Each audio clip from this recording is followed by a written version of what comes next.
Hello students, welcome to learn easy maths classes. आज इस video में मैं आपको बोर्ड एग्ज़ाम 2025 के क्वेश्चन पेपर का सॉल्यूशन प्रोवाइड करूंगा। आई होप आप सभी का एग्ज़ाम अच्छा हुआ होगा। तो आप इस वीडियो से अपने आंसर्स को टैली कर सकते हैं कि आपका आंसर जहां आपको प्रॉब्लम आ रही थी या कोई इशू था या कोई क्वेश्चन आपको क्लियर नहीं हुआ या आप अपने आंसर को टैली करना चाहते हैं, तो इस वीडियो में आपको पूरा सॉल्यूशन मैंने प्रोवाइड किया है। आप अपने आंसर्स को टैली कर सकते हैं। तो सेक्शन ए आपका 40 मार्क्स का आया था। पहला क्वेश्चन था, एक क्वाड्रेटिक इक्वेशन आपको गिवन थी और इस क्वाड्रेटिक इक्वेशन को आपको रूट चेक करने थे। रूट्स के नेचर ऑफ रूट क्या है।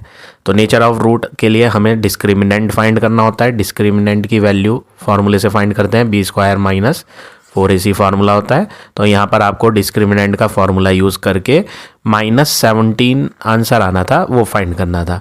ठीक है, उसके बाद आपको नेक्स्ट वर्क क्या करना था, नेचर ऑफ रूट बताने के लिए आपको ये चेक करना था कि डिस्क्रिमिनेंट का आंसर जो है, डिस्क्रिमिनेंट अगर आपका इक्वल टू 0 आता है तो roots are real and equal कहलाते हैं। अगर डिस्क्रिमिनेंट का आंसर ग्रेटर देन 0 आता है, डिस्क्रिमिनेंट का आंसर ग्रेटर देन 0, तो roots are real and unequal होते हैं। ठीक है, लेकिन यहाँ पर हमारा डिस्क्रिमिनेंट का जो आंसर था वो माइनस में था। माइनस का मतलब नेगेटिव वैल्यू आती है। जब आप इसे सॉल्व करोगे ना, तो आपका आंसर -17 आना था, जिसमें डिस्क्रिमिनेंट का आंसर 0 से छोटा है, क्योंकि ये माइनस की वैल्यू है। तो जब डिस्क्रिमिनेंट 0 से छोटा होता है तो रूट्स जो है इमेजिनरी रूट होते हैं, जिसको हम बोलते हैं नॉट रियल। इसलिए इसका करेक्ट ऑप्शन कौन सा था, डी। तो इसका करेक्ट आंसर आपका डी आना था। ठीक है, ये तो आपका फर्स्ट पार्ट का आंसर था। सेकेंड पार्ट में बैंकिंग चैप्टर से था, ये चैप्टर नंबर 2 से। अनुज डिपॉजिट 500 पर मंथ, ये प्रिंसिपल था। नंबर ऑफ मंथ्स 18 दिए थे और आपको बोला था 570 इज द इंटरेस्ट। तो आपको सिंपल मैच्योरिटी वैल्यू का फॉर्मूला लगाना था, P इंटू एन प्लस आई, और उसमें जब आप वैल्यू सब्सटीट्यूट करते तो मैच्योरिटी वैल्यू आपको मिल जाती। ऑप्शन में आपको यहाँ पर ऑप्शन ए इसकी तरह दिखाई देगा, जो मैंने यहाँ सॉल्व किया। ठीक है, तो इसका करेक्ट ऑप्शन ए था। थर्ड पार्ट प्रोबेबिलिटी टॉपिक से आया था। Which of the following can not be the probability of event. यहाँ पर आपको काफ़ी सारी प्रोबेबिलिटी दी गई हैं और आपसे पूछा गया है कौन सी इनमें से प्रोबेबिलिटी नहीं हो सकती। देखो, प्रोबेबिलिटी किसी भी इवेंट की अगर आप फाइंड करते हो तो उसका आंसर जो है 0 से ग्रेटर होना चाहिए या इक्वल, या लेस देन 1 और इक्वल भी हो सकता है। ठीक है, probability of any event can be either 0 और greater than 0, but less than 1 होनी चाहिए और इक्वल टू 1। मतलब 1 से बड़ी नहीं हो सकती है, 1 भी हो सकती है बट 1 से ज़्यादा नहीं हो सकती, और 0 से छोटी माइनस में नहीं हो सकती, 0 भी हो सकता है, 0 से बड़ा भी हो सकता है। ठीक है, तो यहाँ पर 5/4 है। आप इसे रफ में डिवाइड करोगे ना 5/4 को, तो आपका आंसर 1.25 आएगा। 1.25 तो 1 से बड़ा हो गया, तो प्रोबेबिलिटी किसी भी इवेंट की 1 से ज़्यादा हो ही नहीं सकती, और ये तो आ रहा है 1.25, यानी ये प्रोबेबिलिटी है ही नहीं, किसी इवेंट की प्रोबेबिलिटी ये हो ही नहीं सकती। तो क्वेश्चन में ये पूछा था कौन सी नहीं हो सकती है प्रोबेबिलिटी इवेंट की, तो आंसर इसमें ए आना था आपका। ठीक है, तो ये थे आपके MCQ पार्ट नंबर 3 का। अब आ जाते हैं नेक्स्ट पे, पार्ट नंबर 4। जो 4th MCQ है, ये वाला मैंने यहाँ सॉल्यूशन कर रखा है 4th का। 4th MCQ आपका इक्वेशन ऑफ लाइन टॉपिक से है, chapter number 14 equation of line. यहाँ पर आपको एक इक्वेशन ऑफ लाइन दी गई है और आपसे क्वेश्चन में कहा है the equation of line passing through origin and parallel to this line. वो कह रहा है एक ऐसी इक्वेशन ढूंढो इन 4 ऑप्शन में से जो ओरिजिन से पास हो रही हो। सबसे पहली चीज़, अगर इक्वेशन ओरिजिन से पास होगी तो उसमें आप 0 वैल्यू से, ओरिजिन के कोऑर्डिनेट क्या होते हैं, ओरिजिन के कोऑर्डिनेट होते हैं 0,0, तो आप इसमें भी रख के देखो 0,0, x की वैल्यू 0 और y की, तो आपको आंसर मिलेगा 5 = 0। लेफ्ट हैंड में सॉल्व करके 5 आएगा, राइट हैंड पे 0, यानी जब ओरिजिन की वैल्यू इसके अंदर सब्सटीट्यूट करी जाएंगी तो LHS RHS इक्वल नहीं आएगा, तो यहाँ पर ये लाइन ओरिजिन से पास नहीं होगी। ऐसे ही यहाँ पर x की वैल्यू 0 रखो और y की वैल्यू 0 रखो, क्योंकि लाइन कहाँ से पास हो रही है, ओरिजिन से। तो जब ओरिजिन से पास हो रही है तो इसमें x और y की वैल्यू 0 0 बनने पे LHS RHS इक्वल आना चाहिए, जबकि यहाँ नहीं आएगा। यहाँ पर आएगा लेफ्ट पे -5 और राइट पे 0, मतलब ये भी आंसर नहीं है। तो आंसर या तो ये होगा या ये, इनमें से कोई एक है। क्यों? क्योंकि जब आप इसमें x का आंसर और y का आंसर 0 भरोगे तो लेफ्ट हैंड पे भी 0 बनेगा और राइट पे भी 0 है ही। ऐसे ही इसमें x और y की जब 0 भरोगे वैल्यू तो आंसर लेफ्ट पे भी 0 आएगा और राइट पे भी 0 आएगा। लेकिन क्वेश्चन में बोला था कि जो ये दो लाइन, इनमें से कोई एक ऑप्शन होना है, ये तो हमें कन्फर्म हो गया। ये दो ऑप्शन तो हो ही नहीं सकते। क्यों नहीं हो सकते? क्योंकि जब हमने इनमें ओरिजिन x और y की वैल्यू 0 0 भरी तो LHS RHS सेम नहीं बने, तो ये दो ऑप्शन तो वैसे ही ख़त्म हो जाते हैं। अब आगे बोला था पैरेलल होनी चाहिए इस लाइन के, तो आपको सबसे पहले क्या करना है, ये जो इक्वेशन दी है इसमें y बराबर mx प्लस c का फॉर्मेट तैयार करना है और उससे mx में m की वैल्यू को ढूंढ लेना है। m क्या होता है? m होता है स्लोप। तो इस दी हुई लाइन का स्लोप हमें ढूंढना है, वो हमने यहाँ बनाना था, -3/4 आएगा। ऐसे ही आपको क्वेश्चन में बोला था पैरेलल लाइन है, तो पैरेलल लाइन के स्लोप तो बराबर होते हैं। तो अब आपको इन दो ऑप्शन में से ढूंढना था कि विच इक्वेशन हैज़ स्लोप, किस इक्वेशन का स्लोप सेम आएगा उस वाले के, किसके, -3/4 के, जो पिछली वाली का सॉल्व करके आया था। तो आप सी वाली को ऑप्शन को सॉल्व करके देखोगे तो इसमें आपका जो है स्लोप -3/4 नहीं बनेगा, जबकि डी ऑप्शन में आपका सॉल्व करने पे y बराबर mx प्लस c का फॉर्मेट तैयार करने पे स्लोप का आंसर -3/4 आ जाएगा। यानी इसमें करेक्ट ऑप्शन कौन सा है? डी ऑप्शन आपका करेक्ट था। ठीक है।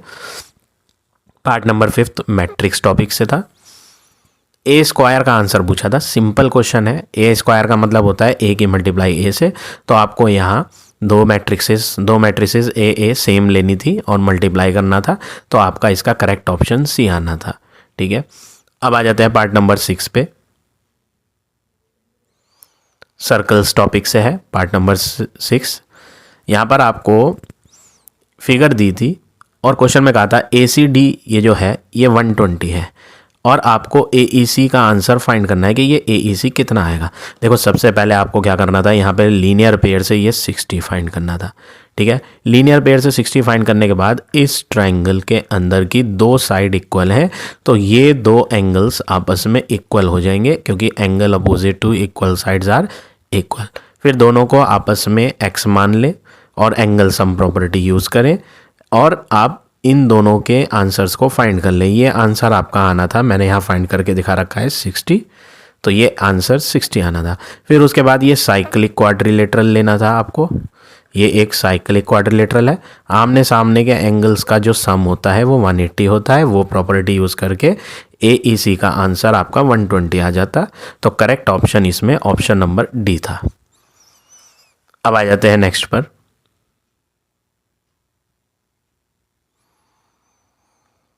Part number 7 remainder and factor theorem topic से था। इसमें क्वेश्चन में बोला है the factor common to the polynomial this and this. देखो सबसे पहले आपको एक पॉलिनोमियल दिया है x² - 4। जब आप इसे फैक्टराइज करोगे x² - 4 को, तो a² - b² आइडेंटिटी से आपको यहाँ x + 2 x - 2 मिलेगा। और आपको एक पॉलिनोमियल ये दिया है, इसको भी आप फैक्टराइज करोगे ग्रुपिंग मेथड से। ग्रुपिंग में हम दो दो के ग्रुप बनाएंगे और उनमें कॉमन निकालेंगे। कॉमन लेने के बाद आपका आंसर x² - 4 x - 1 आएगा। x² - 4 को आप फर्दर करोगे तो x + 2 x - 2 बनेगा और ये x - 1 ऐसे ही आ जाएगा। अब हमारे पास जो पहला पॉलिनोमियल था, ये पहला पॉलिनोमियल, इसके फैक्टर बन चुके हैं x + 2 x - 2, और जो दूसरा पॉलिनोमियल था उसके फैक्टर ये आए हैं। अब वो आपसे पूछ रहा था क्वेश्चन में कि फैक्टर जो कॉमन हो वो बताओ। कॉमन का मतलब सेम, तो इन दोनों में अगर आप सेम देखोगे तो आपको सेम नज़र क्या आएगा, आपको यहाँ नज़र आएगा कि x + 2 x - 2 दोनों ही सेम आ रहे हैं। अगर आप देखें ध्यान से, x + 2 x - 2 पहले पॉलिनोमियल भी है और दूसरे पॉलिनोमियल में भी है।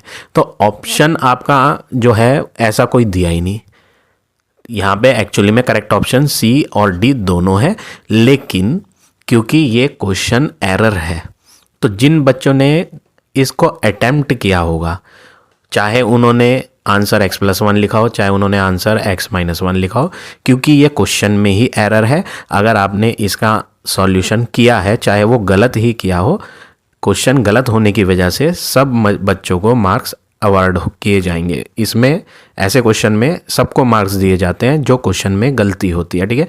तो ये क्वेश्चन की गलती थी, इसका एक्चुअली में आंसर सी और डी दोनों है। तो ऐसा कोई ऑप्शन ही नहीं था जिसमें x+2 x-2 दोनों आ रहे हो। तो ऐसे में क्वेश्चन की गलती है, तो क्वेश्चन में एरर आने से अगर बच्चा कोई अटेम्प्ट करता है, इसको छोड़ता नहीं है, चाहे वो गलत ही क्यों ना हो, सबको मार्क्स मिलेंगे। जिन्होंने नहीं करा है उनको मार्क्स नहीं मिलेंगे, बट जिन्होंने किया है चाहे वो गलत हो, अगर आपने अटेम्प्ट किया है ये पार्ट तो आपको मार्क्स इसके मिल जाएंगे, ठीक है, चाहे वो गलत होता है तब भी। तो इसमें आपको एक्चुअली में ये दोनों ऑप्शन थे, ठीक है। 8th पार्ट की बात करें, शेयर एंड डिविडेंड टॉपिक से है। ये आपको डिविडेंड का परसेंट दिया है, ये आपको प्रॉफिट का परसेंट दिया है, percentage of return on his investment, ये D% है और ये प्रॉफिट परसेंट है, ठीक है। तो आपसे पूछा गया है, एक आदमी ने इन्वेस्ट किए थे शेयर्स को इतने % डिविडेंड पे और प्रॉफिट परसेंट उसे इतना मिल रहा है, ठीक है। अब आपसे पूछा गया है कि शेयर्स जो है एट पार है, बिलो पार है, अबव पार है, कैन नॉट बी डिटरमाइंड। देखो एट पार क्या होता है, एट पार में नॉमिनल वैल्यू और मार्केट वैल्यू बराबर होती है। बिलो पार में क्या होता है, बिलो पार में मार्केट वैल्यू कम होती है, market value is less than nominal value, ठीक है। और जो अबव पार होता है उसमें क्या होता है, market value is more than nominal value. तो यहाँ पर ये 3 कंडीशंस में अगर आपको इसका मीनिंग पता है तब आप इस क्वेश्चन को कर पाएंगे। तो मीनिंग क्या है, एट पार का मतलब होता है nominal market same, below par का मतलब होता है मार्केट वैल्यू कम होगी नॉमिनल से, और अबव पार का मतलब क्या है, मार्केट वैल्यू ज़्यादा होगी नॉमिनल वैल्यू से। तो हमें यहाँ इनको पता करने के लिए पहले इनमें रिलेशन लाना पड़ेगा। तो सबसे पहले हमें एक फार्मूला यूज़ करना है। क्या formula, dividend % into nominal value of 1 share is equal to profit % into MV of 1 share. Dividend % में 12 डल जाएगा, % हटा के अपॉन में 100 आ जाएगा, नॉमिनल वैल्यू है नहीं, प्रॉफिट % 10% दिया था, % हटा के अपॉन में 100, मार्केट वैल्यू दी नहीं थी। अब हमें नेक्स्ट वर्क क्या करना है, ये जो 10 मल्टीप्लाई का था ये डिवाइड में आ जाएगा 12 में, अपॉन वाले 100 तो कट चुके हैं। तो यहाँ पर हमने एक रिलेशन तैयार करा, 12/10 क्या होता है, 12/10 होता है 1.2। ये एक रिलेशन तैयार करा है। क्या रिलेशन तैयार करा है, रिलेशन ये आया है कि जो मार्केट वैल्यू का आंसर है वो 1.2 टाइम्स नॉमिनल वैल्यू है। तो इसे स्टेटमेंट को पढ़ के पता चल रहा है कि मार्केट वैल्यू नॉमिनल वैल्यू से ज़्यादा है। क्यों है ज़्यादा, क्योंकि मार्केट वैल्यू 1.2 टाइम्स हो गई। मार्केट वैल्यू और नॉमिनल वैल्यू अगर बराबर होती तो यहाँ पे कोई नंबर नहीं है, तो यहाँ पे कोई नंबर नहीं है तो इसका मतलब क्या है, 1।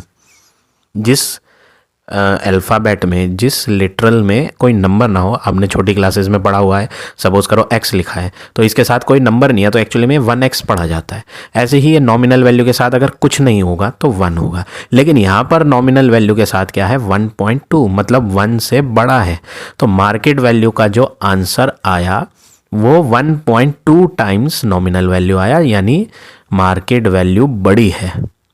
किससे, नॉमिनल वैल्यू से। तो जब मार्केट वैल्यू बड़ी होती है तो अबव पार कंडीशन होती है, इसलिए इसका ऑप्शन नंबर सी है आपका करेक्ट। अब बात करें 9th पार्ट की। 9th पार्ट में point which is equidistant from 3 non collinear point DE and F is the circum centre of a triangle DEF। देखो यहाँ सर्कम सेंटर आया, सर्कम सेंटर कैसा होता है मैं फिगर बना के दिखा देता हूँ। सर्कम सेंटर क्या होता है, एक सर्कल जो बाहर बना हो ट्राइंगल के। एक ट्राइंगल है, ये मैंने एक ट्राइंगल बनाया जिसका नाम है DEF, ठीक है। ट्राइंगल के तीनों कोनों को वर्टिसेस को टच कर रहा है ये सर्कल और बाहर बना हुआ है, तो ये सर्कम सर्कल है। इसका सेंटर सर्कम सेंटर होता है, ये जो सेंटर होता है ना O, इसको O से डिनोट कर देता हूँ, ये सर्कम सेंटर है। तो कह रहा है सेंटर से डी की डिस्टेंस, सेंटर से एफ की डिस्टेंस, सेंटर से ओ की ओ ई की डिस्टेंस, सॉरी ओ नहीं, सेंटर से ई की डिस्टेंस, ये सब इक्वल है, इक्विडिस्टेंट बोला, ठीक है। और ये नॉन कोलिनियर पॉइंट है, हाँ बिल्कुल सही बात है, डी पॉइंट, ई point, F point non collinear है। कोलिनियर तो वो होते हैं जो एक सीधी लाइन में आ जाए, अगर डी ई एफ सीधी लाइन में आ जाए तो वो कोलिनियर होते हैं, लेकिन यहाँ कहा था नॉन कोलिनियर, बिल्कुल सही बात है। डी कहाँ है, ई कहाँ है, एफ कहाँ है, कोई एक सीधी लाइन में आ रहा है, नहीं आ रहे ना, तो D E F non collinear भी है। डी की दूरी सेंटर से, ई की दूरी और एफ की दूरी सेंटर से सब बराबर है, यानी स्टेटमेंट 1 बिल्कुल सही है। अब स्टेटमेंट 2 क्या कहा है, incentre of a triangle is the point where the bisector of the angle intersect. Incentre, ये कौन सा सेंटर था, ये बाहर वाले सर्कल का सेंटर था, इसे सर्कम सेंटर कहते हैं। इन सेंटर होता है जो सर्कल ट्राइंगल के अंदर बनता है, उसका सेंटर इन सेंटर होता है, आई से डिनोट करते हैं, ठीक है। ये एक्चुअली में एंगल बाइसेक्टर्स की मदद से बनता है। किसकी मदद से बनता है, एंगल बाइसेक्टर की, ठीक है। ये किसकी मदद से बनता है, जो सेंटर है, ये साइड बाइसेक्टर की वजह से बनता है, और ये एंगल बाइसेक्टर, तो यहाँ पे यही बोला है इन सेंटर जो है वो बाइसेक्टर ऑफ एंगल्स का होता है, एंगल के बाइसेक्टर से बनता है इन सेंटर, हाँ। और अगर सरकम सेंटर की बात करें तो वो साइड की बाइसेक्टर से बनता है, यानी स्टेटमेंट 2 भी करेक्ट है। तो इसका ऑप्शन ए आना था, both the statement are true, ठीक है। तो इस तरह से आपको ये 9th पार्ट करना था। अब आ जाते हैं नेक्स्ट पर, 10th पार्ट। 10th पार्ट में आपको sign square A plus sign ए का आंसर 1 दिया था, ठीक है, और एक रीज़न ये दिया था। क्वेश्चन में कहा है कि आप इसका भी यूज़ करो और इसका भी यूज़ करो और चेक करो क्या ये स्टेटमेंट सही बैठ रहा है या नहीं, ये वाला हमें चेक करना था कि इन दोनों का इस्तेमाल करके क्या ये स्टेटमेंट सही बैठेगा या नहीं। तो उसके लिए हमने सबसे पहले क्या करना था, पहले फर्स्ट स्टेटमेंट को नोट करा जो दिया था, और यहाँ से साइन ए का आंसर तैयार करा। कैसे तैयार करा, कैसे करा, इसको पहले हम जो स्क्वायर वाला था इधर ले आए, तो लेफ्ट पे साइन ए रह गया और 1 माइनस साइन स्क्वायर ए बन गया। फिर इसके बाद हमने ये वाला रिलेशन यूज़ करा कि 1 माइनस साइन स्क्वायर ए क्या होता है, कॉस स्क्वायर ए, तो ये 1 माइनस साइन स्क्वायर ए हटा दिया और इसकी जगह कॉस स्क्वायर ए यूज़ कर लिया, ठीक है। इस रीज़न का इस्तेमाल कर लिया इसके अंदर, और क्या तैयार करा कि साइन ए का आंसर कॉस स्क्वायर ए होगा। अब ये चेक करना था कि इसका आंसर 1 आ रहा है या नहीं आ रहा, ये देखना था कि इसका आंसर 1 आएगा सॉल्व करके या नहीं। तो हमने इसको पहले नोट किया, कॉस की पावर 4 था, तो इसके लिए हमने कॉस स्क्वायर ए का होल स्क्वायर लिखा, पावर 4 को 2 अंदर करिए 2 बाहर, प्लस कॉस स्क्वायर ए ऐसी इक्वल 1। फिर कॉस स्क्वायर ए जो है यहाँ हमने ऊपर फाइंड किया था, कॉस स्क्वायर ए क्या होता है, साइन ए, तो हम इस कॉस स्क्वायर ए को हटाएं और इसकी प्लेस पे साइन ए पुट कर दें और होल स्क्वायर ऐसे ही लगा दें, plus cos square A is equal to 1। अब अगला वर्क क्या करना है, साइन ए का जो ऊपर स्क्वायर है वो साइन स्क्वायर ए बन जाएगा, plus cos square A is equal to 1। अब sine square A plus cos square A की बात करें तो sine square A plus cos square A तो आइडेंटिटी होती है, यहाँ पे लिखी हुई भी है, ये वही आइडेंटिटी है, ठीक है ना। तो sine square A plus cos square ए का आंसर क्या होता है, 1 ही होता है, तो बिल्कुल सही बैठ रहा था ये स्टेटमेंट, यानी हमारा एजर्शन भी सही है और रीज़न भी सही है, ठीक है। और रीज़न जो है इसकी एक्सप्लेनेशन भी है बिल्कुल सही। तो इसका एक्चुअली में आंसर क्या आना था, both A and R true, both assertion and reason are true, ठीक है, and reason is the correct explanation. Reason जो है वो भी, रीज़न जो दिया गया है वो सही दिया गया है, किसके लिए, एजर्शन के लिए। तो यहाँ पे एक्चुअली में आपका ऑप्शन सी आना था, ठीक है। अब आ जाते हैं 11 पार्ट पे। 11 पार्ट सिमिलरिटी टॉपिक से था। क्वेश्चन में कहा था आप एफ जी की वैल्यू फाइंड करो, किसकी वैल्यू फाइंड करो, एफ जी की। सिंपल था, अगर दो ट्राइंगल सिमिलर होते हैं तो कॉरस्पॉन्डिंग साइड्स को प्रोपोर्शन में लिया जाता है, वैल्यू सब्सटीट्यूट करके 15 आंसर आता, तो ऑप्शन ए इसका करेक्ट आंसर है, ठीक है। 12th पार्ट में मेंसुरेशन टॉपिक का था, वॉल्यूम ऑफ स्फेयर का क्वेश्चन है। वॉल्यूम ऑफ 2 स्फेयर्स का रेशो 27/64 दिया था। वॉल्यूम ऑफ स्फीयर का फॉर्मूला लगाएंगे 4/3 पाई आर क्यूब, और रेडियस को R1 R2 से डिनोट करेंगे, और उनका रेशियो फाइंड करने के लिए ये जो पावर 3 है राइट पे जाकर क्यूब रूट बन जाएंगी, तो आंसर 3/4 आता, यानी इसका करेक्ट ऑप्शन ए था। अब आ जाते हैं नेक्स्ट पे। 13 क्वेश्चन जीएसटी टॉपिक से था। यहाँ मैंने इसका सॉल्यूशन कर रखा है, इसका करेक्ट ऑप्शन डी था। ठीक है। 14th आपका लीनियर इनइक्वेशन टॉपिक से था। यहाँ मैंने सॉल्यूशन इसका ये कर रखा है।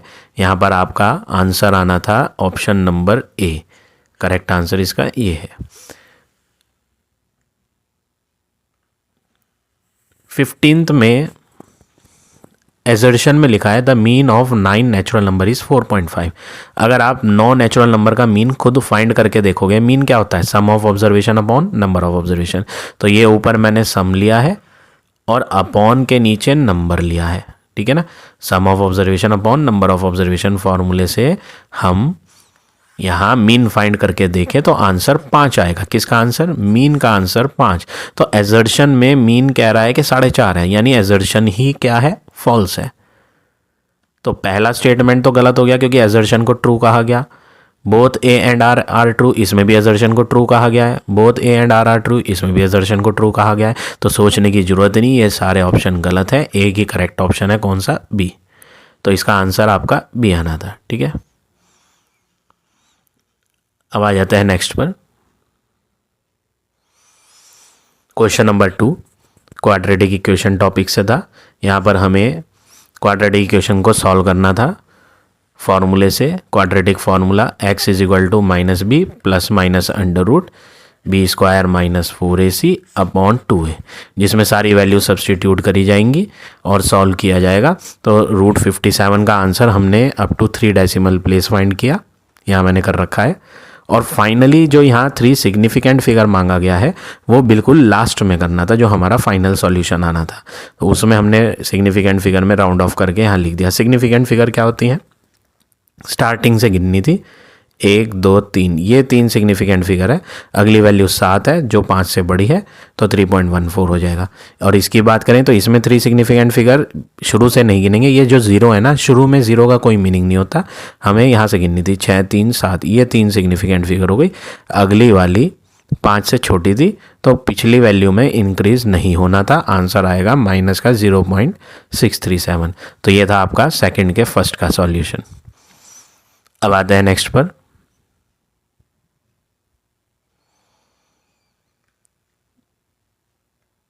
सेकंड पार्ट बैंकिंग टॉपिक से था, 4 नंबर का है क्वेश्चन। आपको पर मंथ वाली वैल्यू प्रिंसिपल होती है, इसका सॉल्यूशन यहाँ से है। तो हमने प्रिंसिपल 250 लिया, ठीक है।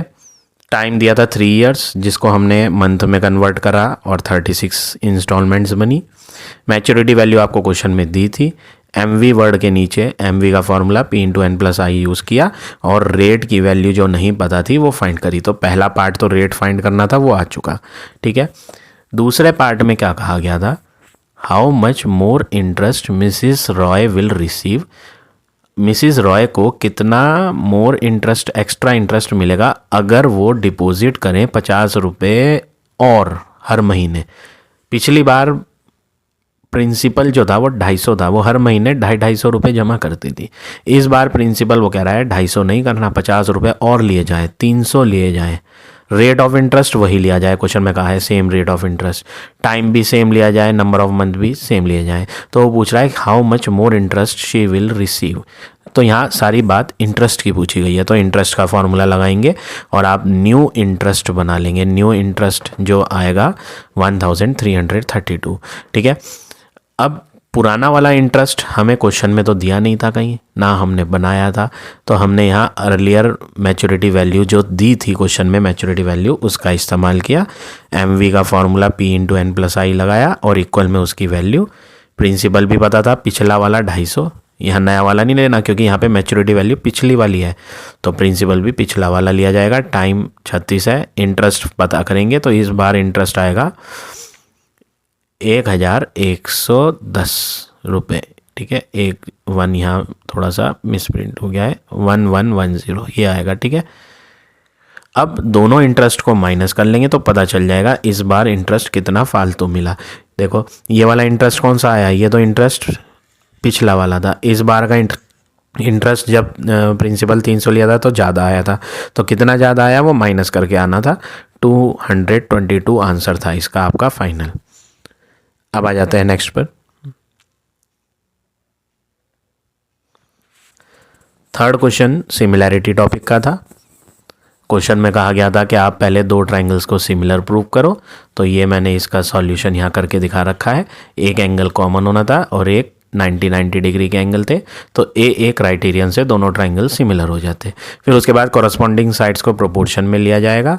ट्रायंगल ABC की दो साइड 20 और 25 पता थी, तीसरी नहीं पता थी, तो ये आप पाइथागोरस थ्योरम से 15 फाइंड कर लेंगे। फिर उसके बाद corresponding sides are in proportion को यहाँ यूज़ करेंगे और सारी वैल्यूज सब्स्टिट्यूट करके जो जो वैल्यूज़ नहीं मालूम थी उनको पता कर लोगे, ठीक है। तो ये आपका सेकंड पार्ट और फर्स्ट पार्ट हो गया। थर्ड पार्ट जो था वो स्केल फैक्टर से रिलेटेड था। स्केल फैक्टर से रिलेटेड था और इन्होंने कहा था कि ये जो फिगर आपको नीचे क्वाड्रिलेटरल 4 साइड की फिगर दिख रही है, इसका एक्चुअल ओरिजिनल एरिया है ये 576।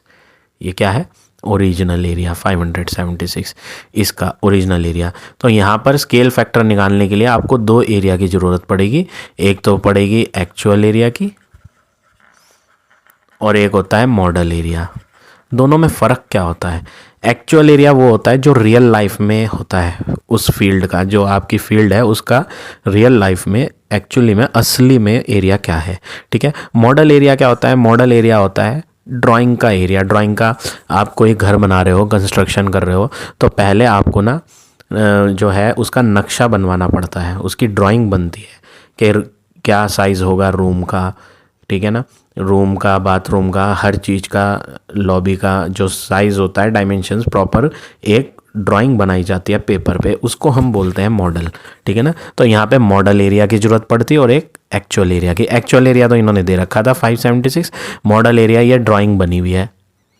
इसी ड्राइंग से आप इस क्वाड्रिलेटरल का एरिया बनाओगे। कैसे बनाओगे?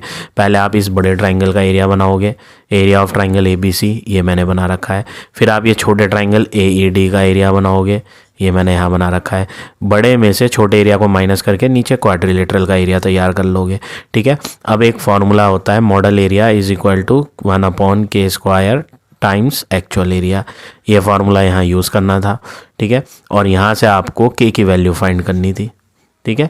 तो ये k की वैल्यू आ गई। और स्केल फैक्टर क्या होता है? k नहीं होता, k is not a scale factor. Scale factor होता है 1/k, तो 1:200 इसका आंसर आना था, ठीक है। तो इस तरह से आपको ये पार्ट नंबर 3 करना था, ठीक है। अब आ जाते हैं नेक्स्ट पर।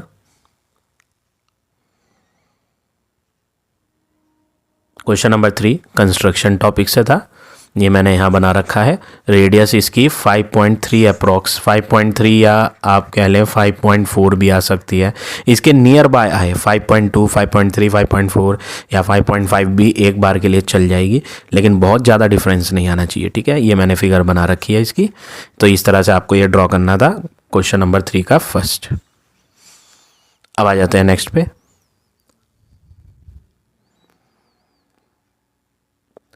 थ्री का सेकंड बहुत ही इजी था मैट्रिक्स क्वेश्चन से।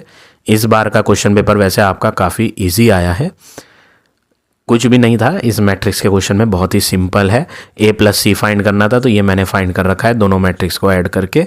दूसरा था B × A+C, तो B × A+C के लिए हमें क्या करना था? B के नीचे B की वैल्यू रखी, A+C हम पहले फर्स्ट पार्ट में बना ही चुके थे, वो यहाँ यूज़ किया और दोनों को आपस में मल्टीप्लाई करके ये आंसर बना लिया, ठीक है। ये हो गया सेकंड पार्ट का आंसर।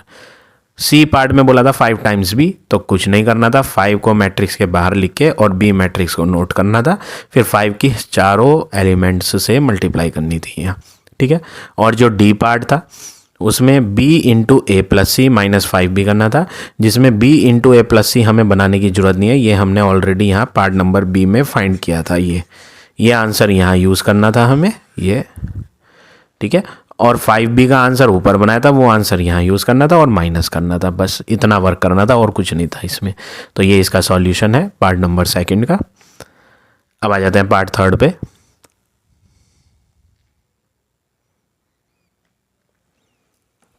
थर्ड पार्ट, ये आपका जो है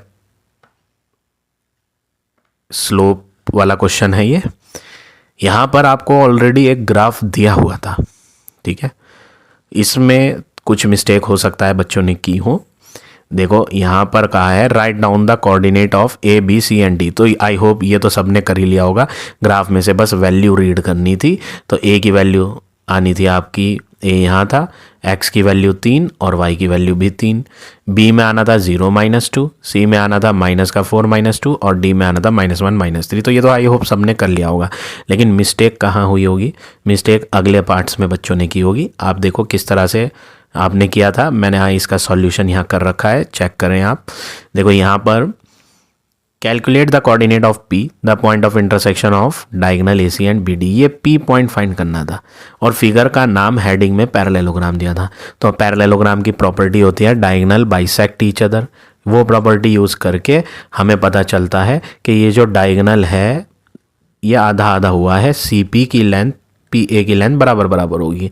तो यानी पी जो है इस लाइन का मिड पॉइंट माना जाएगा और इसका भी माना जाएगा, किसी का भी आप यूज़ कर सकते हो। मैंने यहाँ जो सॉल्व किया है P is the midpoint of A C लेकर किया है, बट आप इसका दूसरा भी कर सकते हो, P is the midpoint of B D लेकर भी कर सकते हो, तब भी आंसर करेक्ट आएगा, ठीक है।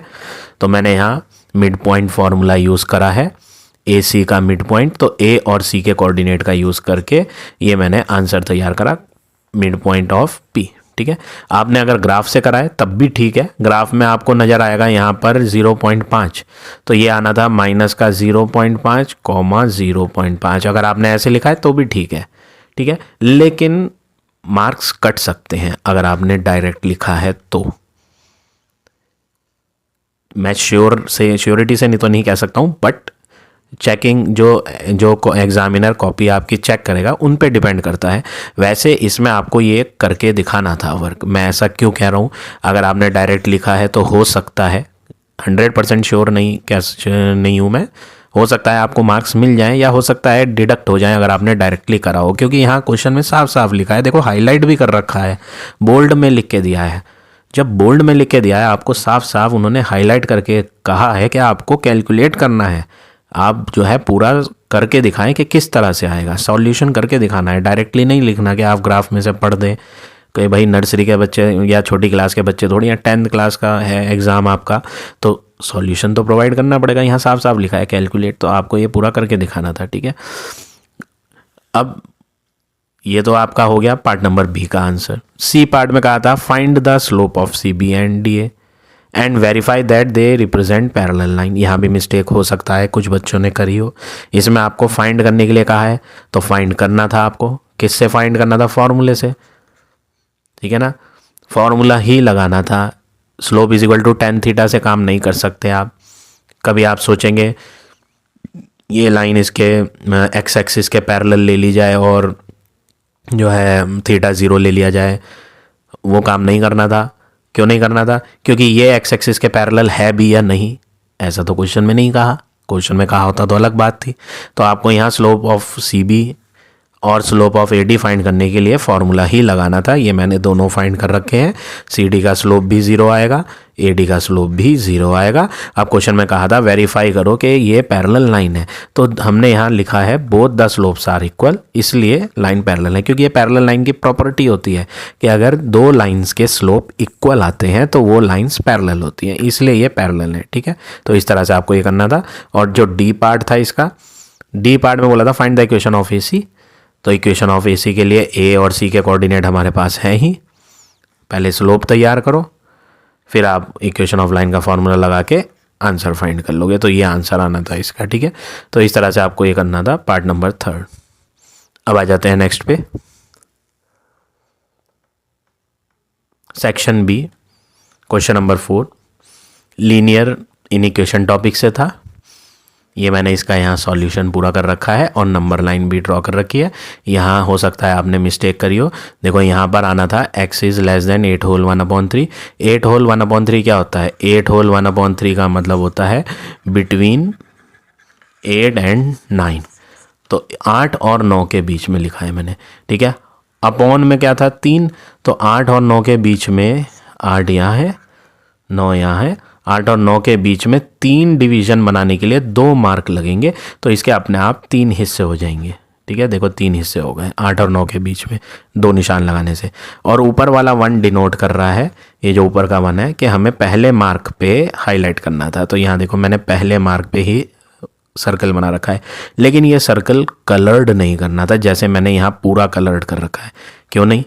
क्योंकि इसके नीचे यहाँ इक्वल का साइन नहीं था। ऐसे अगर ये नीचे इक्वल का साइन आ जाए तो कलर होता है, वरना नहीं। तो यहाँ नहीं होना था फिलहाल, ठीक है। -5 वाले पे होना था, देखो, क्योंकि यहाँ इक्वल का साइन था, ठीक है। तो ये था इसका सॉल्यूशन। अब आ जाते हैं नेक्स्ट पर। सेकंड पार्ट एपी टॉपिक से होना था।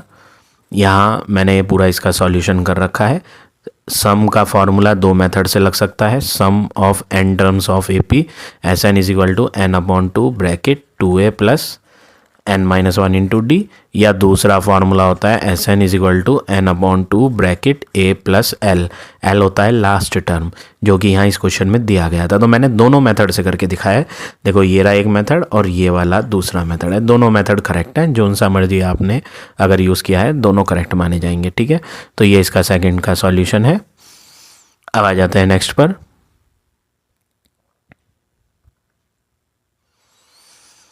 Third part trigonometrical identities topic से है।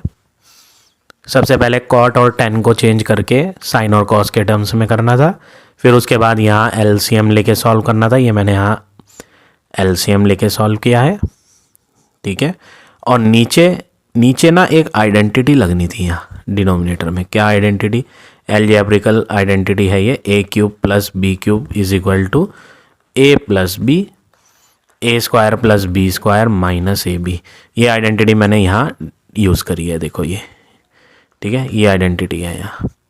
फिर इसको फर्दर सॉल्व करके पूरा कट करने के बाद जो प्रूव करना था वो हमने यहाँ प्रूव कर दिया, ठीक है। तो इस तरह से करना था आपको ये part number 3।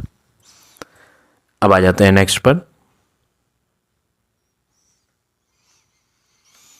Question number 5 first part, using properties of proportion find x। यहाँ पर आपको ये गिवन है और प्रॉपर्टीज ऑफ प्रोपोर्शन में हमें यहाँ कंपोनेंडो एंड डिविडेंडो नहीं लगानी थी। कई बच्चों ने प्रयास करा होगा कि कंपोनेंडो एंड डिविडेंडो से सॉल्व किया जाए। अगर आपने उससे करा होगा तो आपका आंसर ही नहीं फाइंड हुआ होगा। यहाँ पर सिर्फ डिविडेंडो प्रॉपर्टी यूज़ होनी थी। डिविडेंडो में क्या होता है? अगर a/b is equal to c/d होता है तो डिविडेंडो जब यूज़ होती है तो नीचे वाला ऊपर आके क्या हो जाता है? माइनस हो जाता है। a minus b/b is equal to c minus d/d। नीचे कुछ नहीं होता, जो चीज़ होगी वो ऊपर होगी और माइनस होगी। कंपोनेंडो में प्लस करते हैं, डिविडेंडो में माइनस करते हैं, ठीक है। तो ये प्रॉपर्टी यूज़ करनी थी। तो नीचे वाले ऊपर ले जाके माइनस करने थे। तो मैंने यहाँ देखो ब्रैकेट में लेके माइनस लगाया है। ये भी ऊपर गया तो ब्रैकेट में लेके देखो यहाँ भी माइनस लगाया और फर्दर सॉल्व करा है। इसे सॉल्व करके x का आंसर 5 आना था आपका, ठीक है। तो ये है आपका 5th का फर्स्ट। अब देखिए नेक्स्ट 5th का second, remainder and factor theorem topic से है। x-2 को फैक्टर कहा है तो x-2 फैक्टर है तो x-2 इज इक्वल टू 0 लेके x की वैल्यू 2 बनेगी। वो 2 वैल्यू इसके अंदर सब्सटीट्यूट करनी थी और इक्वल में लेफ्ट साइड पर रिमाइंडर मैंने 0 चलाया है क्योंकि क्वेश्चन में बोला है फैक्टर। और फैक्टर वर्ड जब आता है तो रिमाइंडर क्या होता है? रिमाइंडर 0 होता है, इसलिए यहाँ 0 चल रहा है। और k की वैल्यू को फाइंड किया है, ठीक है। k की वैल्यू आई है 7, यहाँ मिस प्रिंट है थोड़ा सा, यहाँ 7 आना था, ठीक है। फिर हमने इसे क्वेश्चन में कहा था फैक्टराइज करना है तो फैक्टराइज करने के लिए पहले डिवाइड किया। डिवाइड करने के बाद ये आंसर आया। ये आंसर फैक्टराइज करने के लिए इन दोनों का प्रोडक्ट लिखा जाएगा, x-2 का मल्टीप्लाई इससे, 2x² - 3x+1 से। फिर फर्दर इसे फैक्टराइज करके हमारे यहाँ फैक्टर्स बन जाएंगे, 3 फैक्टर आ जाएंगे। कौन? x-2, 2x-1 और x-1। तो ये था आपका पार्ट नंबर 2। अब आते हैं नेक्स्ट पर, पार्ट नंबर 3 मेंस्ट्रुएशन टॉपिक का था। यहाँ पर आपको ये फिगर्स दी हैं, ये फिगर को ब्रेक करके इधर दिखाया गया है, ठीक है। यहाँ पर रेडियस भी दी थी, हाइट भी दी थी सिलेंडर की। आपसे पूछा था फाइंड करो सम किसे कहते हैं? सम बोलते हैं प्लस को। प्लस करना है total surface area of the 3 part. ये जो 3 हिस्से दिख रहे हैं 1 2 3, इन तीनों का सम फाइंड करना है। लेकिन किस तरह से फाइंड करना है? इस तरह से नहीं, as shown in the figure 2। तो हमें इस फिगर को देखना ही नहीं, हमें फिगर ये फॉलो करनी है, ये वाली फॉलो, ठीक है। वो कह रहा है इसका सरफेस एरिया निकालो, इसका भी टोटल सरफेस एरिया निकालो, सबके टोटल सरफेस एरिया निकालो और उनका सम फाइंड करो। इस फिगर के अकॉर्डिंग आंसर अलग आएगा और इस फिगर से फाइंड करोगे तो अलग आएगा। उसने साफ साफ क्वेश्चन में कहा है कि आप फिगर 2 के अकॉर्डिंग आंसर बताओ, ना कि फिगर 1 के। अगर फिगर 1 के अकॉर्डिंग होता ना तो इसका कर्व्ड सरफेस एरिया होता, इसका कर्व्ड सरफेस एरिया होता और सिलेंडर का भी कर्व्ड सरफेस एरिया होता, तो वो सब जोड़ के टोटल सरफेस एरिया इस कैप्सूल का बन जाता। ये जो कैप्सूल दिया है, ठीक है, क्वेश्चन पढ़ेंगे तो ये कैप्सूल है, उसमें बताया गया है, ठीक है ना। लेकिन हमें इस फिगर से नहीं, इस फिगर के हिसाब से निकालना था। तो यहाँ पर टोटल सरफेस एरिया सिलेंडर का मैंने निकाला है ये फॉर्मूले से 385। टोटल सरफेस एरिया हेमिस्फेयर का निकाला है 3πr²। फिर उसका डबल भी करना था क्योंकि 2 थे ये, और सबको प्लस करना था। तो आप 2 बार जोड़ लो या 2 से मल्टीप्लाई कर लो। मैंने 2 बार जोड़ा नहीं है, 2 से मल्टीप्लाई करी है, ठीक है। तो आंसर आपका 616 आना था इसका। तो ये है इसका सॉल्यूशन पार्ट नंबर 3 का। अब आ जाते हैं नेक्स्ट पे, क्वेश्चन नंबर 6 में आपको सबसे पहले ग्राफ पेपर पे प्लॉट करने थे 3 पॉइंट A B C। तो ये मैंने प्लॉट कर रखे हैं A B और C, ठीक है। अब रिफ्लेक्शन का काम करना है, इसमें रिफ्लेक्शन टॉपिक का है ये क्वेश्चन। A और B को रिफ्लेक्ट करना था x एक्सिस में, तो ये मैंने रिफ्लेक्शन करके इनके कोऑर्डिनेट तैयार करे हैं। फिर A और B को रिफ्लेक्ट करना था किस में? ओरिजिन में। पहले पार्ट में तो पार्ट नंबर B में तो x एक्सिस में कराया गया है, तो वो ये सॉल्यूशन है। ओरिजिन में रिफ्लेक्शन C पार्ट में कराया गया है, तो ये मैंने ओरिजिन में भी रिफ्लेक्ट करे हैं A और B को। फिर तीसरे पार्ट में A B और C तीनों को रिफ्लेक्ट करना है y एक्सिस में, तो यहाँ मैंने कर रखा है y एक्सिस में रिफ्लेक्शन। x में रिफ्लेक्शन करने पे y के साइन बदलते हैं, ओरिजिन में दोनों के साइन चेंज करने थे, y एक्सिस में x के साइन चेंज करने थे। फिर इन सब को यहाँ प्लॉट करना था। प्लॉट करने के बाद ये फिगर बनानी थी। तो ये जो फिगर है आपकी 1 2 3 4 5 6 7 8 9 10 साइड की फिगर को डेकागोन कहते हैं। तो ये जो पॉलिनोमियल, ये जो यहाँ आपका पॉलीगन, सॉरी पॉलिनोमियल नहीं, पॉलीगन जो ये बन रहा है, क्लोज्ड फिगर जो बन रही है, ये एक्चुअली में डेकागन है।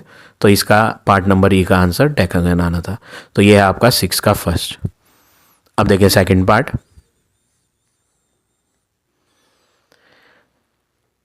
हाइट एंड डिस्टेंस टॉपिक का था ये 100 है तो इसके सामने वाली भी 100 लेनी थी, और आपको सबसे पहले ये ट्राइंगल यूज़ करना है, ठीक है, जिसमें आप ये 14 इंटीरियर अल्टरनेट से इधर ले आएंगे। तो यहाँ मैंने फिगर बना रखी है और 10 14 का आंसर लगाया। 10 14 का आंसर राउंड ऑफ करके लिखना है। देखो यहाँ क्वेश्चन में साफ साफ लिखा है क्या? Use table for the required values. जो यहाँ पर 35 और 14 हैं, उसमें आप जो ट्रिग्नोमेट्री टेबल यूज़ करेंगे उसकी वैल्यू राउंडेड ऑफ वाली लेनी है, correct to 2 place of decimal only, 2 decimal place तक। तो मैंने भी देखो जो 10 14 का आंसर होना था, 10 14 का आंसर जितना भी आना था उसको मैंने राउंड ऑफ किया है। राउंड ऑफ करने के बाद 0.25 बना था तो वो लिखा है, ठीक है। ऐसे ही 10 35 का आंसर भी राउंड ऑफ करके लिखा गया है 0.70, ठीक है। और यहाँ पे EP का आंसर बनाया गया है E2P, कितनी आई? 25 मीटर। और इसमें बनाया गया है ये वाला फिगर लेके, बड़ी वाली, इसमें बनाया गया है CP C2P। C2P जो आएगी यहाँ से यहाँ तक की C2P वो आएगी 70, देखो 70 पूरी है, 25 ये है, तो आपको 70 में से 25 माइनस करके ये पता चल जाएगी। तो 70 माइनस 25 करेंगे तो 45 आएगी ये। ठीक है, अब क्वेश्चन में बोला है E is the midpoint of CD। ये जो E है ना बीच में, ये पूरी लाइन CD का मिड पॉइंट है। तो ऊपर कितनी है 45, तो फिर यहाँ से यहाँ तक नीचे की भी क्या होगी 45 होगी, क्योंकि E कौन था मिड पॉइंट, तो ऊपर की भी 45 और नीचे की भी 45। तो यहाँ लिख दिया मैंने E is the midpoint of CD। इसके बाद का वर्ग यहाँ है, E is the midpoint of CD, तो ED CD 45 45 हुई। ठीक है, तो क्वेश्चन पूछा था AB बताओ, AB, तो AB तो हमारी जो है ये वाली AB किसके बराबर होगी PD के। तो उसके लिए हमें पहले क्या फाइंड करनी पड़ेगी PD। PD के लिए क्या करना है, आप E से लेकर D तक की लोगे ED जो है उसको लेंगे। ठीक है, देखो मैं यहाँ इरेज करता हूँ तभी आपको क्लियर होगा। ये E to D, ये जो है E से लेकर D तक, ये कितनी थी 45 थी ED। इसको ब्रेक करके लिखेंगे EP प्लस PD। तो हमने यहाँ लिख दिया EP प्लस PD मिलाकर बनेगी ED, ये लिखा हुआ है ED बराबर EP प्लस PD। ED के नीचे ED का आंसर दे रखा है, वो हमने फाइंड करा था, सॉरी दिया नहीं, हमने खुद बनाया था। ठीक है ना, ये और EP का भी आंसर। ठीक है, PD हमने खुद फाइंड करा, यहाँ PD आ जाएगा कितना 20। तो PD 20 है तो AB भी 20 होगा। तो पहला पार्ट का आंसर आना था आपका 20। और पूरी लेंथ C to D की क्या आनी थी 45 ऊपर थी 45 नीचे, तो 90 मीटर आनी थी। ठीक है, तो पार्ट नंबर सेकंड का आंसर 90 था। तो इस तरह से आपको ये पार्ट नंबर सेकंड करना था। अब आ जाते हैं नेक्स्ट पर, क्वेश्चन नंबर 7 मोड टॉपिक से था। यहाँ पर हिस्टोग्राम ड्रॉ करना था, ये मैंने हिस्टोग्राम ड्रॉ कर रखा है, और इसमें मोड की वैल्यू आइडेंटिफाई करनी थी। तो मोड की वैल्यू आ रही है 64। ठीक है, क्वेश्चन यही था, draw histogram and hence find the mode. तो मोड आ गया यहाँ। ठीक है, तो इस तरह से आपको ये करना था क्वेश्चन नंबर 7 फर्स्ट पार्ट। ठीक है, अब आ जाते हैं नेक्स्ट पे, सेकंड पार्ट।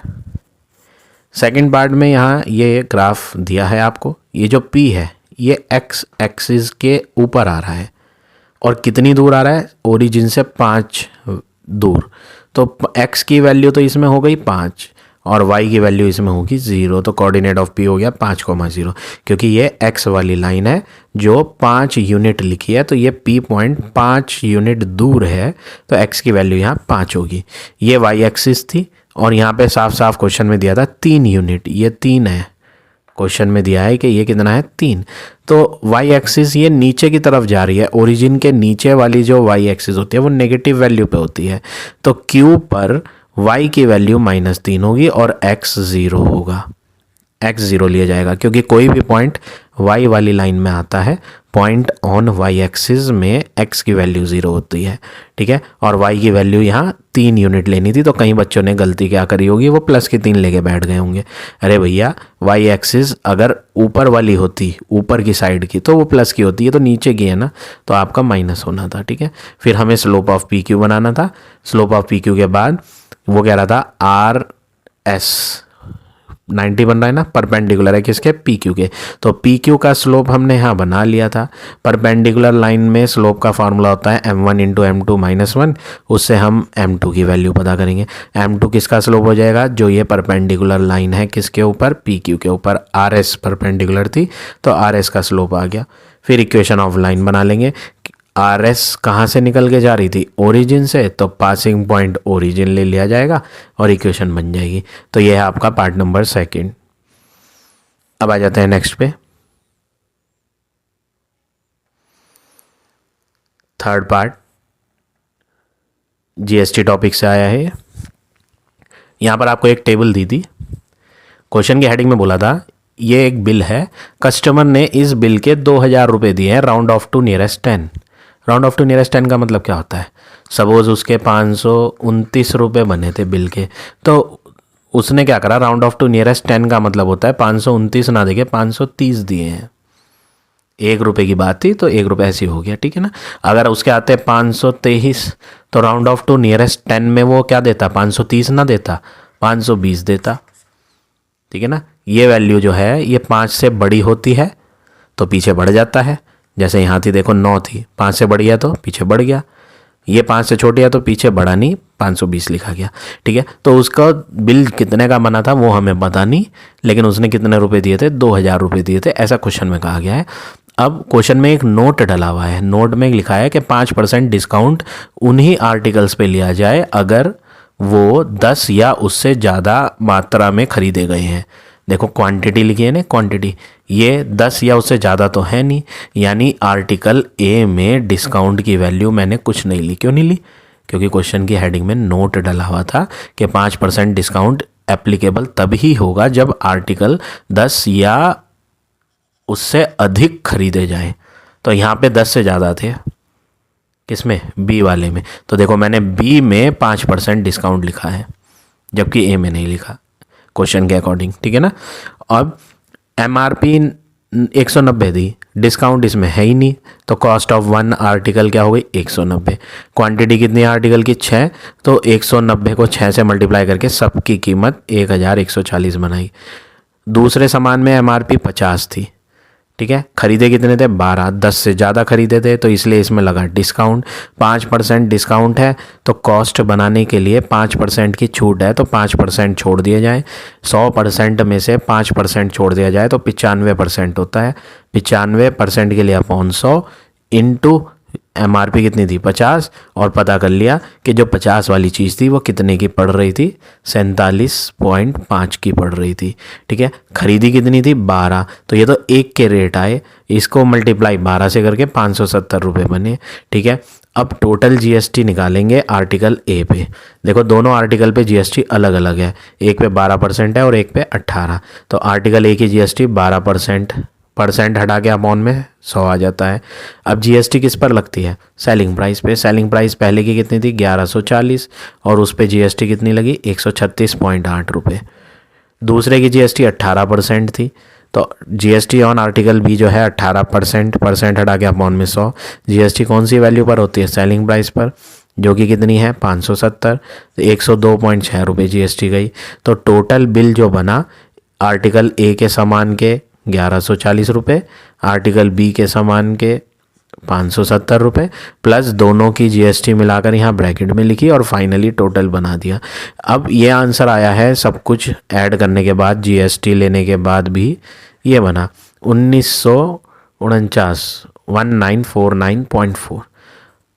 ठीक है, अब राउंड ऑफ टू नियरेस्ट 10 कहा गया था क्वेश्चन में, देखो बोला था ना राउंड ऑफ टू नियरेस्ट 10, तो नियरेस्ट 10 है ये है। अगर आप नियरेस्ट 10 की बात करो तो 1949 रुपये 4 पैसे हैं, तो इसे राउंड ऑफ टू नियरेस्ट 10 करोगे तो 1949 की जगह 1950 हो जाएगा। तो 1950 रुपये देने चाहिए थे, वो कितने दे रहा? 2000 रुपये। 1950 का बिल बनता है। ठीक है, अगर राउंड ऑफ भी कर दिया जाए, अगर आप सपोज करो आप ही सामान खरीदने जा रहे हो, आपका बिल है 1949 रुपीज़ का, तो आप 1 रुपये तो चलो एक बार के लिए छोड़ दोगे कि 1 रुपये की तो बात है, लेकिन वो दे रहा है 2000 रुपये, 51 रुपये फालतू, 50 रुपये फालतू, आप दे दोगे क्या? नहीं दोगे ना। यानी उसने जो पेमेंट करी है वो करेक्ट नहीं है, नॉट करेक्ट। तो इसका आंसर नॉट करेक्ट आना था। ठीक है, और सॉल्व करके भी दिखाना था ये सब। तो ये है आपका पार्ट नंबर 3। अब आ जाते हैं नेक्स्ट पे, 8th क्वेश्चन। ये मैंने सॉल्व कर रखा है, शेयर एंड डिविडेंड टॉपिक से है। पहले पार्ट का आंसर 250 आना था, दूसरे पार्ट का आंसर 25/4 और तीसरे का 80। तो ये है आपका 8th का फर्स्ट। अब आते हैं नेक्स्ट पर,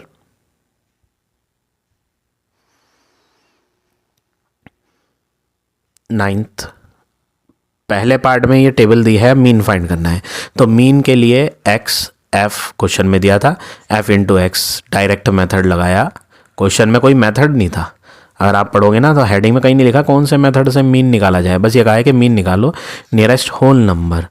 ठीक है, तो यहाँ पर मीन का फॉर्मूला लगाया डायरेक्ट मेथड का, सबसे सिंपल मेथड वही होता है। ठीक है, ये क्यूमुलेटिव फ्रीक्वेंसी आपको फर्स्ट पार्ट में नहीं बनानी थी, मैंने सिंगल टेबल बनाई। आप सिंगल टेबल में करोगे ऐसे तब भी ठीक है, और अलग अलग करोगे तब भी ठीक है। ठीक है, मैंने एक ही सिंगल बना दी, अगर आपने भी एक ही सिंगल बनाई है तो ठीक है, अगर अलग अलग बनाई है पार्ट ए के लिए अलग पार्ट बी के लिए अलग तो भी आपका करेक्ट माना जाएगा। ठीक है, तो mean is equal to sigma F X sum of F X upon sum of F formula लगाया, आंसर डेसिमल में आएगा। क्वेश्चन में बोला था नियरेस्ट होल नंबर में ना पॉइंट में कभी नहीं लिया जाता, आंसर पॉइंट में नहीं लिया जाता, तो पॉइंट में आगे 2 था जो 5 से छोटा था, तो इसलिए आंसर आपका 13 आना था। 5 से ज़्यादा होता या 5 होता तो 13 की जगह 14 हो जाता, 14। ठीक है, दूसरे पार्ट में पूछा था मीडियन के लिए बनता है सी एफ, ये मीडियन में निकलना था सी एफ क्यूमुलेटिव फ्रीक्वेंसी। ठीक है, क्यूमुलेटिव फ्रीक्वेंसी निकाल दी और एफ का टोटल करा था 24, दोनों मैच कर रहे थे तो वर्क सही है हमारा यहाँ तक। मीडियन का इवन का फॉर्मूला लगाना था, इवन का फॉर्मूला लगा के आंसर 13 आ जाता। अगर आपने ये लॉन्ग फार्मूला नहीं लगाया, शॉर्ट लगाया n/2 TH टर्म ऐसे, तब भी ठीक है, तब भी आपका आंसर यही आएगा, 13 ही आएगा, चाहे आपने ये फार्मूला लगाया है चाहे ये, दोनों करेक्ट हैं। ठीक है, तो ये आपका पार्ट नंबर बी, ये मैंने ए यहाँ कर रखा है और बी यहाँ। ठीक है, अब आ जाते हैं नेक्स्ट पे, पार्ट नंबर थर्ड पार्ट का ये सॉल्यूशन मैंने यहाँ कर रखा है। क्वेश्चन में बोला था due to heavy rain they had to slow down the speed. वो 2 लोग हैं, गाड़ी से ट्रैवल कर रहे थे। ठीक है, यूजुअली उनकी स्पीड क्या होती है, ओरिजिनल स्पीड वो फाइंड करनी थी, तो वो हमने x मान ली। डिस्टेंस वो ट्रैवल कर रहे हैं 350 किलोमीटर, तो डिस्टेंस पता थी, स्पीड हमने मान ली, टाइम के बारे में कोई जानकारी नहीं थी, तो यहाँ टाइम बनाया पहले, डिस्टेंस अपॉन स्पीड। लेकिन होता क्या है, होता यह है कि बारिश हो रही होती है तो उन्हें अपनी स्पीड को 20 किलोमीटर पर आवर रिड्यूस करना पड़ता है, तो जो स्पीड है ओरिजिनल स्पीड x से 20 कम ली गई, लेकिन जाना वही है 350 किलोमीटर, तो जिसके कारण बारिश होने के कारण उनकी स्पीड कम थी। कम स्पीड होने की वजह से उनको टाइम जो लग रहा है वो हमारे अकॉर्डिंग ये लग रहा है फॉर्मूले से बनाया, लेकिन क्वेश्चन कह रहा है the journey increase by 2 hour. जहाँ उनको सपोज करो 5 घंटे लगने थे, वहाँ अब 7 घंटे, 2 घंटे फालतू लग रहे हैं, ऐसा क्वेश्चन में कहा गया। ठीक है, तो पहला केस जो था उसमें टाइम ये आया है, दूसरा केस जो था बारिश हो रही थी तो स्पीड कम थी, तो उसमें टाइम ये लग रहा है, ये टाइम 2 आवर्स ज़्यादा है, या ये कह लो ये टाइम 2 आवर लेस है, क्योंकि यहाँ बारिश नहीं हो रही थी तो ये 2 घंटे कम लगे थे, यहाँ बारिश पड़ रही थी तो यहाँ 2 घंटे ज़्यादा लगे थे, तो दोनों के बीच का फ़र्क है 2 घंटे का, तो लार्जर वैल्यू ये है, यही तो टाइम ज़्यादा था, तो larger minus smaller is equal to 2, quadratic equation बना के सॉल्व करना था और आंसर आ रहेगा। ठीक है, ये मैंने यहाँ बना रखा है। क्वेश्चन में बोला था find the original speed of the car, तो ओरिजिनल स्पीड क्या थी ये, और दूसरा पार्ट क्या था, with the reduce speed the number of hour they took to reach the, आपको फाइंड करना है कि कम स्पीड में उन्हें कितने घंटे लगे थे डेस्टिनेशन तक पहुंचने में। कम स्पीड में देखो, पहले केस में तो कम स्पीड नहीं थी, यहाँ तो नहीं थी ना कम स्पीड, स्पीड तो कम यहाँ थी, वो पूछ रहा है यहाँ पर कितना समय लगा, तो यहाँ पर समय लगा था 350 अपॉन x माइनस 20, उसका यूज़ करना था और वैल्यू फाइंड करनी थी बस आपको। ठीक है, तो ये करना था आपको इस तरह से, पार्ट नंबर थर्ड। अब आते हैं नेक्स्ट पे, 9th part volume and surface area topic से था, ये इसका मैंने यहाँ सॉल्यूशन कर रखा है, इस तरह से आपको ये करना था, फाइनल आंसर इसका रेडियस का 7 आना था। ठीक है, अब आ जाते हैं नेक्स्ट पे,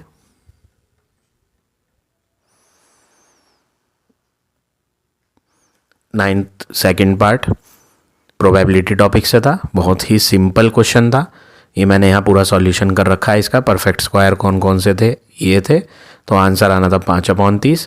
अगर आपने इसे कट करके लिखा है तो भी ठीक है, नहीं कट करके लिखा होगा 5/30 लिखा होगा तब भी सही है, पूरे मार्क्स मिलेंगे। ठीक है, कई बच्चे इसमें कंफ्यूज रहते हैं कि अगर उन्होंने कट नहीं करा होगा 5/30 लिखा होगा तो नंबर कट जाएंगे क्या, ऐसा नहीं है, पूरे मार्क्स मिलेंगे आपको। ठीक है, दूसरे का भी आंसर यही है और तीसरे का आंसर 1/3 आएगा। ठीक है, अब आ जाते हैं नेक्स्ट पे, थर्ड पार्ट सर्किल टॉपिक से था, ये मैंने यहाँ इसका पूरा सॉल्यूशन प्रोवाइड कर रखा है। ठीक है, इस तरह से आपको ये पार्ट नंबर थर्ड करना था। ठीक है, अब आ जाते हैं नेक्स्ट पे,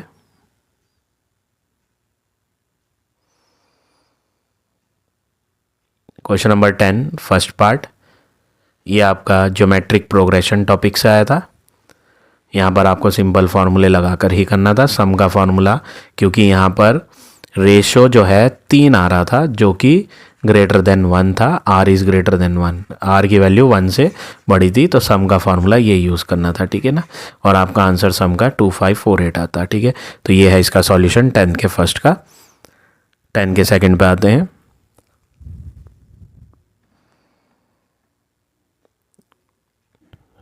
सेकंड पार्ट में पहले 2 ट्रायंगल को सिमिलर प्रूव करना था।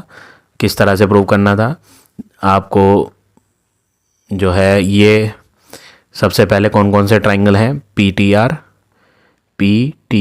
एक तो ये ट्रायंगल था और दूसरा था PST पूरा ट्रायंगल। ये 2 ट्रायंगल सिमिलर प्रूव करने थे। P वाले कोने का जो एंगल है ये तो कॉमन है, मैंने यहाँ लिखा है, देखो ये रहा कॉमन, ठीक है।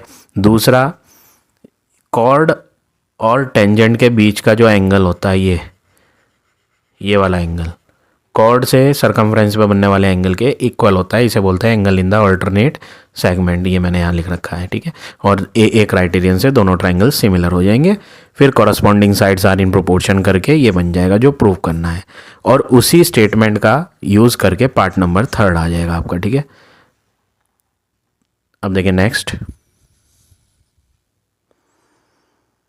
पार्ट नंबर 3, इसमें ग्राफ आपको ऑलरेडी गिवन था। पहले पूछा था टोटल नंबर ऑफ वर्कर्स बताओ, तो यहाँ पर आपको ग्राफ में साफ साफ नज़र आएगा क्यूमुलेटिव फ्रीक्वेंसी हाईएस्ट 75 थी, तो टोटल नंबर ऑफ वर्कर क्या है 75। मीडियन क्लास पूछी थी, तो मीडियन क्लास के लिए पहले आप मीडियन फाइंड करके देखो, जैसे फाइंड करते हैं 38th टर्म आएगा, तो 38th टर्म आपको कहाँ दिखाई देगा, 38, 35 यहाँ है, 36, 37, 38 ऐसे देखोगे, ठीक है 38। तो यहाँ पे आपका आंसर इधर आएगा 6 से 8 के बीच में, तो मीडियन क्लास हो गई 6 से 8। ऐसे ही लोअर क्वार्टाइल का फॉर्मूला यूज़ करके 19 टर्म बनता, तो 19 टर्म जब आप देखोगे यहाँ, ठीक है, बहुत बारीकी से देखना होगा, ग्राफ पेपर में देखोगे तो वो यहाँ बिल्कुल मिल के आएगा, 4 से आगे आएगा, बहुत चिपक के आएगा, बहुत नज़दीक होगा, ठीक है, 4 से 6 के बीच में आएगा। तो लोअर क्वार्टाइल क्लास 4 से 6 हो गई। अब जो डी पार्ट है उसमें पूछा है number of worker having monthly salary more than और इक्वल टू 6000 सैलरी। देखो मंथली सैलरी 6000 कहाँ है, ये 6000 यहाँ है, ये 6000 ये लिखा हुआ, साफ साफ लिखा हुआ भी है। 6000 किस पे था, 35 पे, लेकिन यहाँ पे बोला है मोर देन और इक्वल टू 6000, इक्वल वर्ड भी आ रहा है। अगर वो बोलता मोर देन 6000 में हमें ना 70 में से 35 माइनस करना पड़ता, ठीक है। इक्वल वर्ड भी आ रहा है, तो हमें क्या करना पड़ेगा, इक्वल वर्ड की वजह से 35 नहीं लेना, 35 से नीचे वाले लेने हैं, 34 माइनस करेंगे, ठीक है। 70 में से क्यों माइनस करा, क्योंकि यहाँ पे उन्होंने बोला है लेस देन 10,000, तो 10,000 कहाँ है, यहाँ है 10,000, 10 के ऊपर यहाँ इधर देखोगे 10,000, तो 10,000 पे वैल्यू क्या थी, 70 ही तो थी ना, तो 10,000 पे 70 थी, ठीक है। और जो 6,000 थी उस पर 35 आ रही थी, लेकिन इक्वल वर्ड होने की वजह से हमने 35 ना लेके उसके नीचे वाली 34 ली, तो फाइनल आंसर 36 बना।